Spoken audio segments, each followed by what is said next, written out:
Sa ibang balita, niliwanag ng Malacanang ang mga benepisyong ipinagkaloob ni Pangulong Aquino sa mga opisyales at empleyado ng Department of Public Works.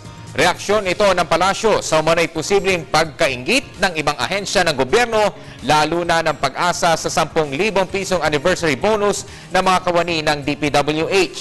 Ayon kay Deputy Presidential Spokesperson Abigail Varte, may mga pagkakataon na ang ilang ahensya o departamento ang nabibigyan ng milestone anniversary bonuses. Niliwanag naman ni Varte na patuloy na nirebisa ng Department of Budget ang pagbibigay ng hazard at longevity pay ng mga empleyado ng Pag-asa.